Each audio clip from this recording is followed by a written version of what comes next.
So is this session about, is it just mainly for mentors or something? Or okay, I'll let you do the talking. Yeah, it's primarily aimed at the mentors, but it's beneficial for mentees too. okay.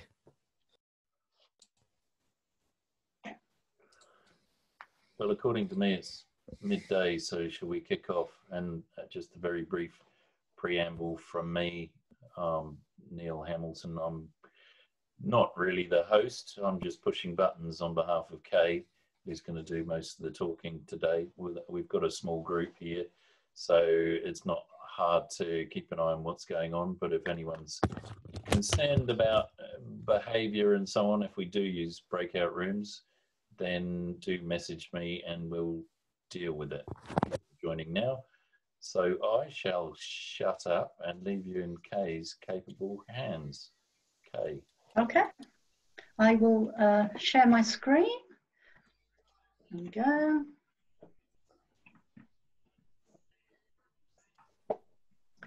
All right, so good afternoon, everybody. Thank you for joining this webinar from Canterbury Tech. The topic being the G.R.O.W model for mentoring. My name is Kay Johnson. I'm a principal consultant with Assurity Consulting. Assurity is one of the primary sponsors of Canterbury Tech. Pleased to be able to do that. And together with Ian Wells and others, we've been running the mentoring programs, the two mentoring programs this year. I wanted to talk to you today about this model because I find it incredibly valuable for defining the conversations or outlining the conversations that we're going to have when we're working with mentees. I'm going to be making it an interactive session, and depending on the numbers, we'll either use a breakout rooms or we'll just do it as a group. So Neil, I'll be looking at you to see how many people we have on us to determine whether we do breakout rooms or not. Sure, 17 currently. Oh, right. In that case, we probably will need to do some breakout rooms. That's good. So there will be some exercises. I expect you to participate. And in those exercises, I'm just setting it up now. When we go into the breakout rooms, I'm going to ask you to choose one person to be your note taker, so that when we come back together, we've got something to talk about.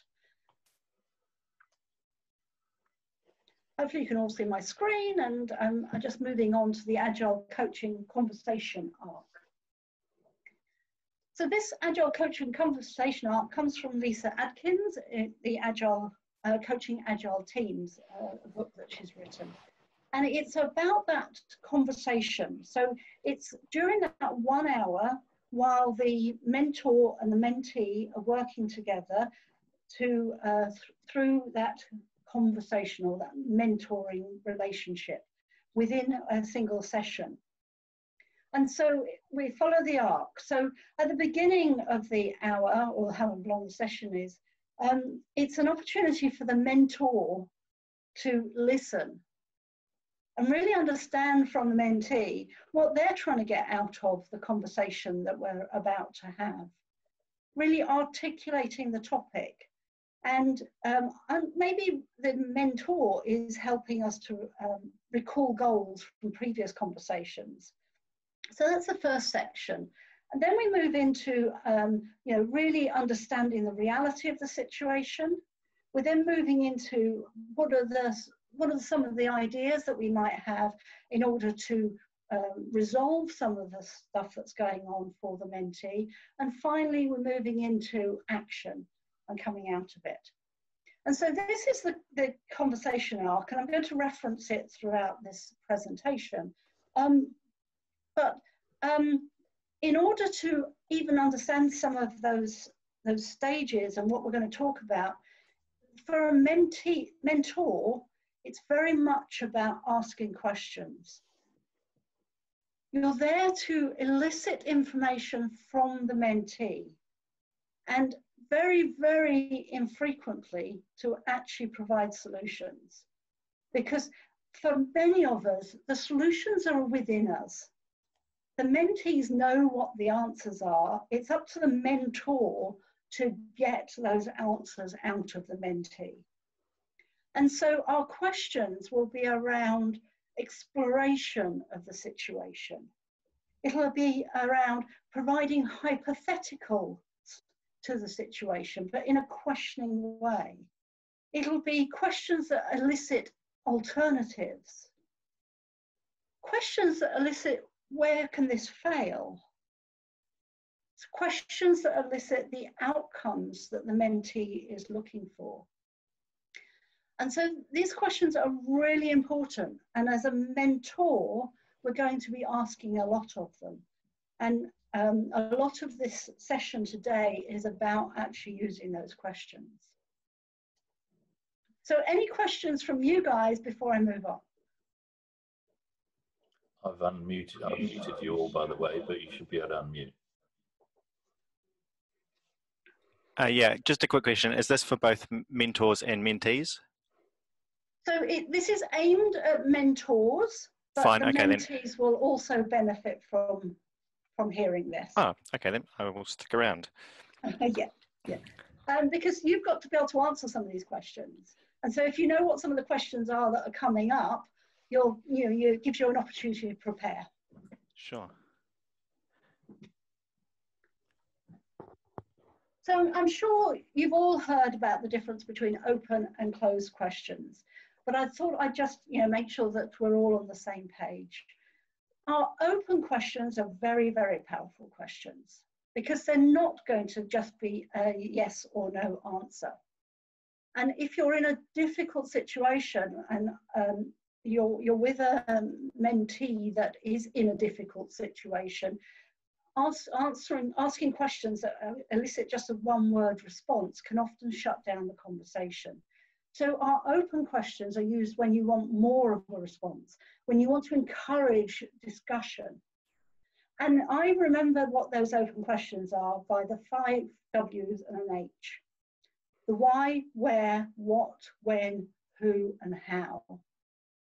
I'll just give you a moment to think about those sort of questions. It's really difficult to answer yes or no when you start a question with the 5 W's and an H.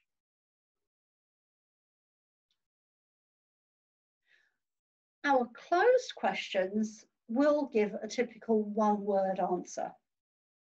And they are very useful when you're trying to narrow down the conversation again. So you've come up with all the options and you're trying to focus in back down to 1 or 2 actions that we could take. And so that's when your do you or may you, could you, is or are or does is how those questions often start. Okay, any questions on open versus closed? We will get some practice with this. Okay. So again, once again, back to the coaching arc. But what I'm going to talk about here is actually, this is where I'm going to introduce the G.R.O.W model. And you'll notice that there's a correlation between the initial letter and the color here as well. So we've got goal, which is green, reality, which is red. And let me just back off a second. So the goal is about the goal of the session. What is it that you want to achieve in this session that you're getting together about? In the reality piece of it, we're thinking about actually what is real? What are some of the assumptions maybe we're making? And what can make us move forward? We're then into options, which is orange, starting with an O. And there where we are brainstorming some great ideas and looking for the actions that could come out of it, but not specifically narrowing down into actions.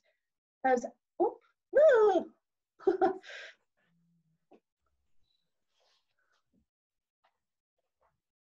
press the wrong button, sorry about that. And Neil's going to edit this before he posts it, aren't you, Neil? A little.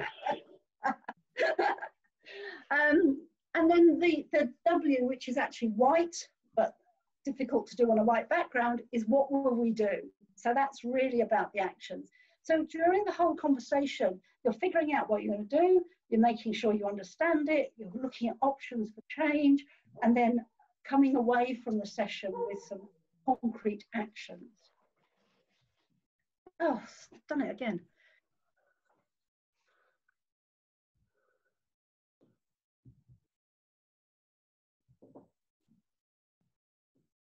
Right, so the goal section. As I said, this is about agreeing the topic to be discussed and agreeing on the specific objectives for the session. So a couple of questions you might have is, what would you like to discuss? What do you want to achieve in this session? They're both nice open questions. Do we have sufficient time available to obtain this? Is a closed question that really makes sure that you're agreeing and narrowing down on the topics to be discussed. So Neil, how many people do we have on board now? 17 currently. 17. All right, so what I would like us to do, as I said before, we're going to go out into a breakout room. In the breakout room, you're probably going to meet new people. So just answer 2 questions. What's your name and where are you from? I'm leaving that deliberately open so you can discuss that as at will. But don't spend too much time on that piece of it. What I'd like you to do as a team is come back with 2 more open questions that you could use during the goal phase of the conversation. All right? Any questions about the breakout room session? It's okay. How long would you like to do that for? And in, say, 4 groups, there'll be roughly 4 4s. It can be a bit random. There might be some 3s and 5s. Yeah. How many minutes? I think 6 minutes gives you time to introduce yourself and then to discuss 2 open goal questions. Choose someone to be the note taker who's going to come back to the main room and share those 2 questions with us. Everyone happy?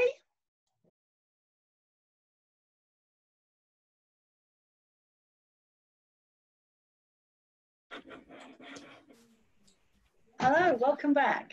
If you could all mute as you come back in and let Kay do the talking. So that was an interesting breakout room that I was in because I clearly hadn't set the context of the webinar very well, and so we were having some discussions about whether these were team meetings rather than one-on-one meetings, and so we had some great questions to ask a team. But now I think we're hopefully all on the same page. I don't know if any of the other breakout sessions had similar concerns. Anyone want to come off mute and talk to us? Yeah, can I just ask the question? Why are we approaching this on a one-on-one? Why would you not do this as a team? So this webinar has come out as a result of the mentoring program that Canterbury Tech has put in place for mid-career people and also for people who are trying to break into the tech community and into the tech teams. And so we are supporting the mentors who are mentoring one-on-one with mentees. Okay, great. Okay. So breakout room 2, did you have a good goal question that you could ask at the beginning of the session? I think that was us. Oh, sorry, I forgot my video. I think that was us, breakout room 2. So if it wasn't us, I'm sorry, I'll hijack it. I think we had a few good questions actually that came out of that. One of them was, how can I help you? That's a good question. Open enough. We had what motivates you or what drives you, to really understand the intrinsic drive of the person we're mentoring. And another one was, what's your biggest challenge and what have you done to try and overcome it so far? Nice, very good, lovely questions. Breakout room 3. Okay, so our ones were, sorry, I was making sure I was off mute. I've got children in the background, so please excuse them. So how are we going to approach planning your goals? Quite important with what they want to know. And I guess maybe not so much at the start, but maybe partway through it. So how are they feeling about their progress with the mentoring program to date? And what can we do, obviously, to help them along? What else they need to know? I actually think that's quite a nice goal question, because that would help you frame what you're going to talk about. If they're feeling bad about the mentoring program, what can we do differently? Yeah, absolutely. Nice. Did we have a breakout room 4? I think there were a couple of people in a separate breakout room. I know who you are, Cecilia, Chanya.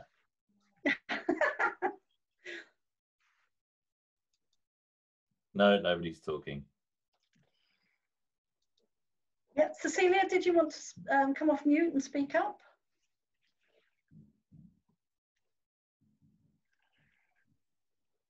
Oh, can't put the audio here. Oh dear, that must have been a bit difficult for you. Never mind, let's move on. So some really great questions there for setting the goal of the session. And so I'll share my screen again.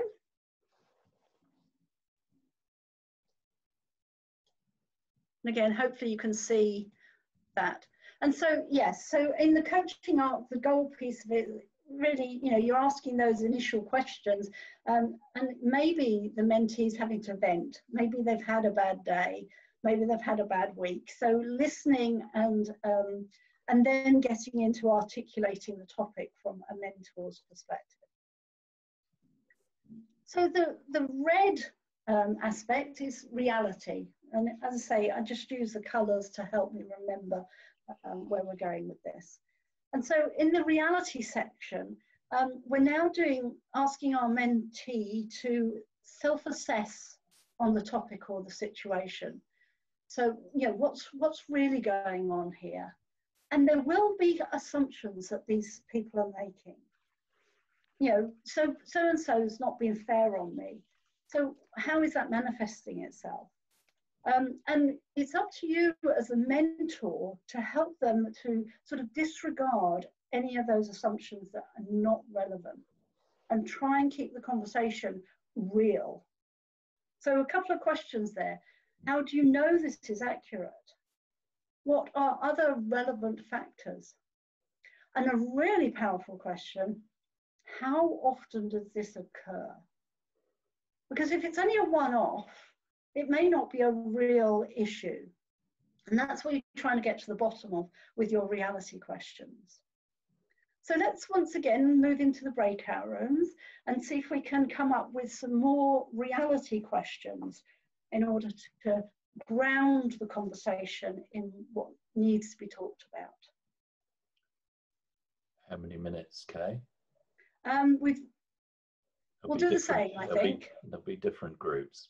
Yes, so a quick introduction to yourselves so you know more people, and then what are those reality questions that we should be asking? And again, choose someone to be your spokesperson so that they are the person who comes back to us.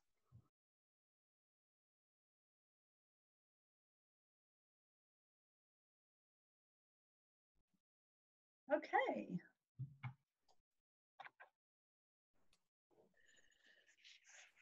Nice. So have we got everybody back? Yeah, a couple down, 14. Okay. So spokesperson from breakout room 2.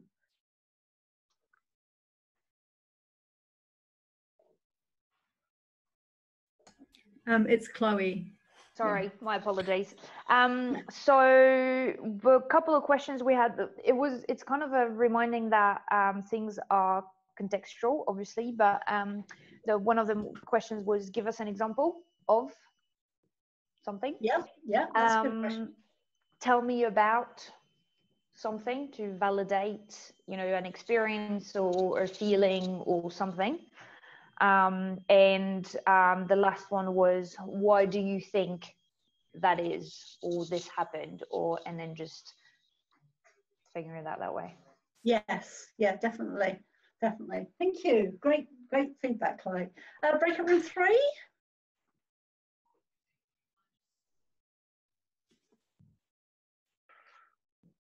I don't remember which room I was in, but so Z, do you want to go ahead and?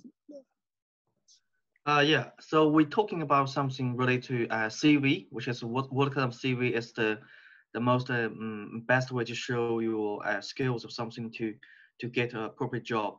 And another thing we're thinking about is culture related. So the reality problems for each one could be very different based on their originally cultural background. It can be a kind of impact on thinking the way they explain their personal problems, and also it can be a personal experience related to show that both the mentor and the mentee can share their personal experience to say what problems I have faced before and how I solve it, and this pattern can be reused on your situation as well or not. That is really culture related, and also you know, personal experience related problems. Yeah. So some of the questions around reality for when you're maybe the goal is to improve the CV of a person is, who have you shared this CV with? What feedback have you received before? They will give you that sort of, you know, better understanding of the real situation as far as the CV is concerned. Very good. I was in breakout room 1. We have our spokesperson as well. Yeah, so we spoke about like, you know, asking a lot of questions to understand the scenario. That includes like what other people have said already. It's like what are the challenges they're facing, and how they're approaching, and things like that, so that we can, like, you know, get the reality of the actual scenario that's happening. Awesome. Yeah, thank you. Thanks for that. All right, so I'll go back to sharing my screen. And so, yes, once again, you know, we're sort of, we've got over the goal. We know where we're going to go with that. As a mentor or a coach, you're asking these really powerful questions. You're not problem solving yet. You're not trying to find the answers. You're sort of getting over the hump so that you can really start moving forward. And so our next stage is the options. All right, so now we're looking for solutions to the problems. You as a mentor, very much trying to get the mentee to make the suggestions. That should be your first point of call. They are going to be the ones who have to make the choices. They're going to be the ones who have to do the actions. And so looking to them to provide the answers. You should only be offering suggestions very, very carefully. Sometimes by offering a suggestion, you can actually turn the mentee off, because they might think, well, that's not for me, and actually shut down. I've seen it happen when I've tried to do that myself, that they shut down and they don't listen anymore.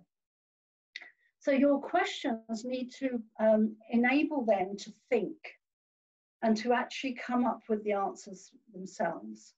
So what alternative approaches are there is a nice question to do that.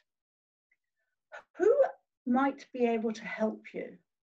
So the responsibility isn't on you as the mentor to do all the actions. Is there somebody else out there who might be able to help you? And once you've got quite a few ideas out of them, you can, you know, sort of look for a more closed question that might, you know, move the conversation on, which is, do you have a preferred option you'd like to act on? All right. So once again, we'll go into the breakout rooms, same amount of time, I think, Neil, three rooms. And what are some more options questions that you might use?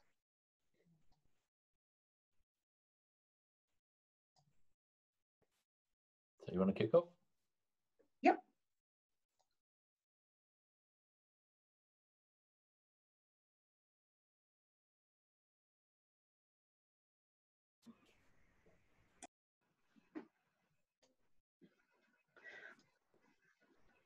Jolly good. So, G.R.O.W, you were in my group, so I'll let you share first. I think you need to come off mute. Right, get rid of that mute. Okay, we had a good conversation. The first thing we talked about was what would you feel, how would you feel, sorry, what would you feel comfortable with? And what's your background training there have? Does what you're doing fit with the training you have? And we had a long discussion around, as to allow, around networking.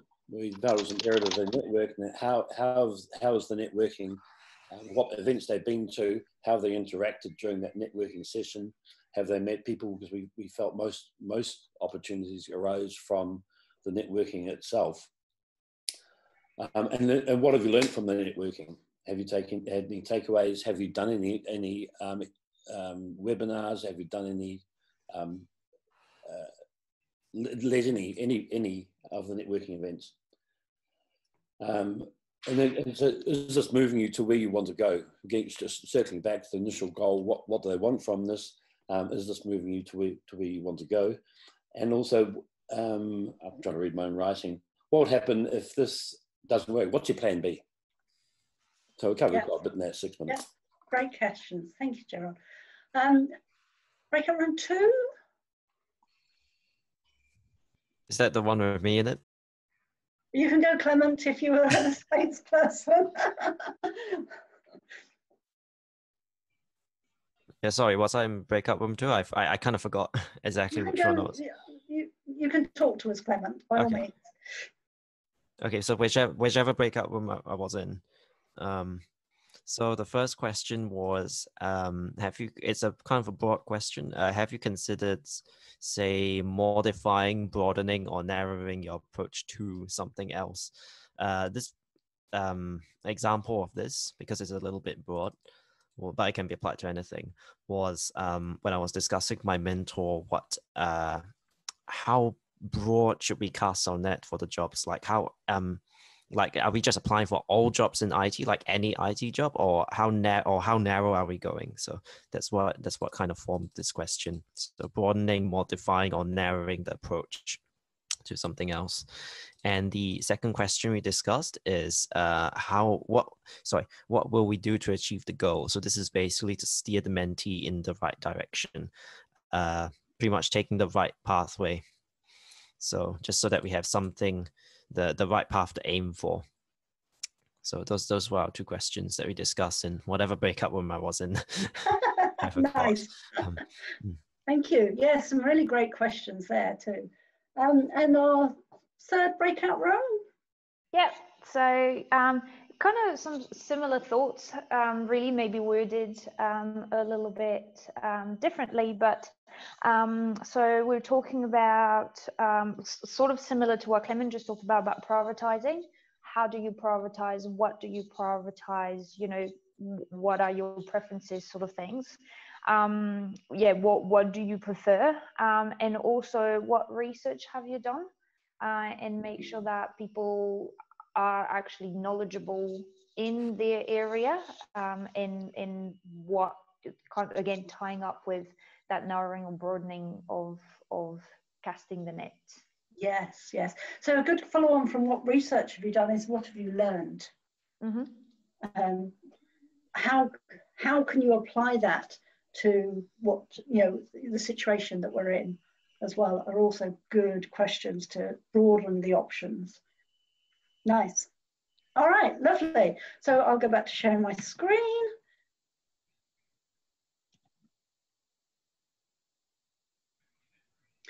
And so, during the options section, you're really brainstorming ideas and actions. You as a mentor are supporting and encouraging and trying to help them think big, because there could be ideas out there that are sort of bubbling at the back of their minds that they've not really articulated until you've probed that little bit more to really understand what they're thinking. And, at this point, we're not trying to narrow it down. We're trying to look broad. to figure out all the possibilities. I was once in a brainstorming session where it really was, there are no bad ideas. And some people came up with some what I would have thought were really bad ideas. But actually, once we'd explored them and used things like the 5 whys and things like that to really sort of broaden the ideas, some of those what I thought were really stupid ideas, when we came down to it, actually could work and could actually provide real value to the mentee. Okay, and so finally we're moving on into the will do section, which is white, or sometimes known as what's next. You might see that as how the G.R.O.W model is articulated. And so now we've understood the goal, we've understood the reality of the situation, we've talked and brainstormed about some options to actually fix the situation, and now we need to tie them down at the end of the conversation to say, what is it we're going to do? What is it you as the mentee are going to do? You're going to get them to commit to act. And if they've come up with the ideas themselves, they're more likely to make that commitment. We're also going to look for potential obstacles. So what's going to stop them from achieving the things that they're going to do? So we need an action plan. We need set time frames. And you need to agree what support as a mentor you will give to the mentee. And again, I encourage you to make that as minimal as possible, because taking it on your shoulders will probably mean it won't get done. You are very busy people as the mentors. Make sure that the mentee is doing the things that they commit to. So what are your next steps? What time frame will you set? And what might get in your way are good questions to figure out what they're going to actually do. So once again, and this time we'll just have a shorter period, I think, Neil. Maybe, cut it down a little bit, because we've all met one another at least once now, I think. And what are some of those will do or what's next questions that you could ask to start wrapping up the session?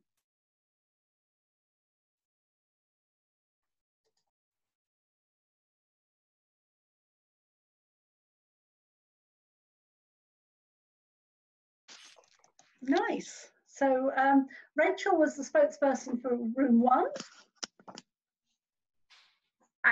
Well, just through our conversation there, obviously I do too much, so I need to let the mentee do a bit more. So I guess like what we're talking about, we're going to say to them, what are you going to do before we meet again? And when are you going to do that by? And just be really clear on the action. Okay. Yeah. Thank you, Rachel. Breakout room 2. Yeah. So we just 1 second. We've got someone who's typing vigorously. Sorry. Yeah. I thought it was... Okay, go ahead. So we were talking about establishing small goals, like daily goals, for example, instead of one big goal that might seem a little bit unachievable, and just smaller baby steps over the next whatever time frame. Asking also at the end of the session, what do you want to achieve before we meet again, to make sure that there's a real understanding of the conversation and in the situation. And also asking, how do you feel about this conversation, and make sure that we have the right person's state of mind on both sides. And then put everything in an email, and then make sure that it's noted and there's some minutes taken from the meeting. Nice, thank you. Yeah, jolly good. I'm conscious of the time. We're down to our last minute. So I'm just going to wrap it up there, if that's okay with everyone. And I'll just reshare my screen just briefly. So yes, so the last thing we do is really need to acknowledge the mentee for who they are, and for them contributing to the discussion as well. So as a mentor, you know, you thank them that you've enjoyed the conversation as well as, you know, being there for them. And you will come away with some real actions, and hopefully by the time you meet again, you can follow up on those actions and see what's been achieved and what hasn't been achieved, and what obstacles there were to achieving those. So I've just put in on one chart the G.R.O.W model, so you can have that as a reference point. We will send out the presentation to everybody who attended today.